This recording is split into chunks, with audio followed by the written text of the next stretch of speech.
حضرت مریم رضی اللہ تعالی عنہا کو اللہ تبارک و تعالی نے بغیر باپ کے جناب عیسیٰ علیہ السلام عطا فرما دیے۔ حضرت مریم کی گود میں جناب عیسیٰ علیہ السلام تشریف لے آئے تو جناب مریم کو حکم تھا کہ آپ نے بولنا ہی نہیں، آپ نے بات ہی نہیں کرنی، آپ خاموش رہیں۔ وہ خاموش ہیں، بچہ پنگوڑے میں ہے، قوم کے سامنے ہے، تو قوم بڑے سخت نظروں سے دیکھتی ہے، بڑے سخت جملے کہتی ہے، اور انہوں نے کہا کہ مریم یہ بچہ کہاں سے آ گیا، آپ بھی نیک، آپ کا باپ بھی نیک۔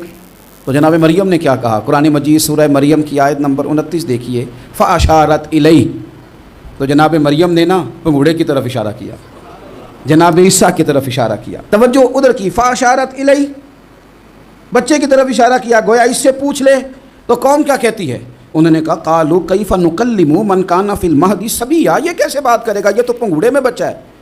پنگوڑے میں بچے بھی کبھی بولے ہیں؟ وہ بولتے ہیں بھائی، پر جب رب چاہے، اور جب اللہ اپنے بندوں کو صاف کرنا چاہے، اور جب رب اپنے بندوں کی عزتوں کا محافظ بنے تو بچے پنگوڑوں میں بھی بولتے ہیں۔ جناب یوسف کے لیے بھی بولا تھا، جناب عیسیٰ بھی پنگوڑے میں بولے تھے، جناب جریج کے لیے بھی بولا تھا، بچے بولتے ہیں، لیکن کب؟ جب رب چاہے۔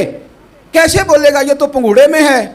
لیکن جب انہوں نے دیکھا نا بچے کی جانب، آپ نے منہ سے نہیں کہا، وہاں تو حکم تھا چپ رہنا ہے، وہ خاموش تھی، پنگوڑے کی طرف اشارہ کر کے کہا اس سے پوچھ لو جو پنگوڑے میں ہے۔ تو جناب عیسیٰ پنگوڑے سے بولے اور سیدھے ہاتھ کے اشارے کر کر کے بولے، کیا کہتے ہیں؟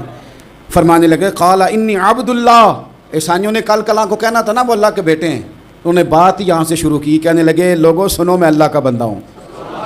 بات شروع یہاں سے کی، جو کل بات ہونی تھی آج اس کا اظہار کیا، کہنے لگے انی عبد اللہ، میں اللہ کا بندہ ہوں، آتانی الکتاب، مجھے کتاب دی گئی ہے، وجعلنی نبیّا، اور رب نے مجھے نبی بنا کے بھیجا ہے۔